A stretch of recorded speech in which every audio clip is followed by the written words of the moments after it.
Your ability to focus on something is a determining factor on whether you'll be successful or if you achieve the goals you want to achieve.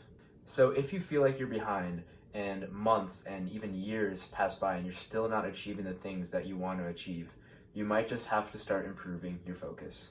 I'm going to give you the type of focus you need to be using. I'm going to tell you why you're probably not succeeding, and I'm going to tell you how to fix that. Let's do like a brainstorming exercise, and I want you to think of an alternate version of yourself that is 100% focused all the time.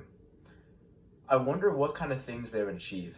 You'd probably be surprised on how much more they would achieve compared to what you think you even could achieve. I mean, your expectations would be blown out of proportion if you saw what that 100% focused version of yourself could do. The good news is that it's entirely possible for this version of yourself to exist in your lifetime. If you just change your habits and your perspective on work, this fantasy of the version of yourself that achieves everything can become a reality. So you're likely thinking to yourself, all right, Evan, that makes sense. So I just need to start focusing. But that's not entirely true. It's a trap. There's more to it. What you need to understand is that there are two types of focus.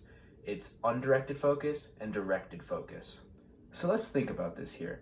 You could be the most efficient person in the world and finish all these tasks.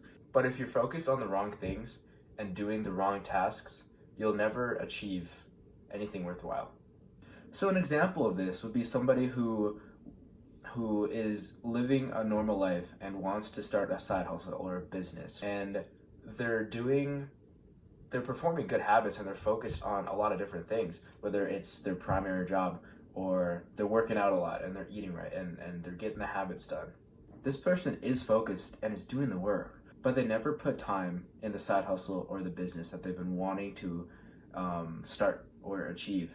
And so that means they're focused on the wrong things. They're certainly focused on things, but they're not focused on the right things that are getting the ball moving forward.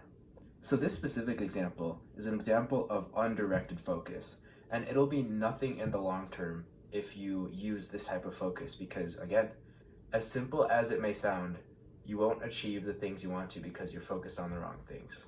And so on the flip side of this, let's think about the person who does have focus, which is the same as the person who has undirected focus, but they're focused on the long-term goals that will have the biggest upside for their life.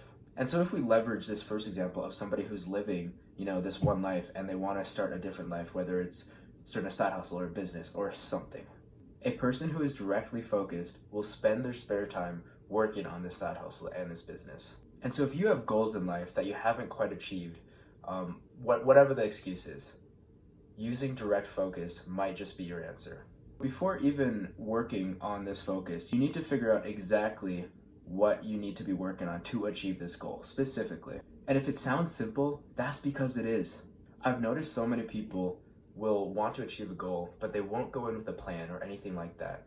And so they'll kind of go through the motions of doing it and then end up not achieving anything because they don't know exactly what they should be focusing on. And so if you think about what your life would look like if you made the necessary sacrifices that you needed to and you employed direct focus on your goals, you'd probably achieve quite a bit.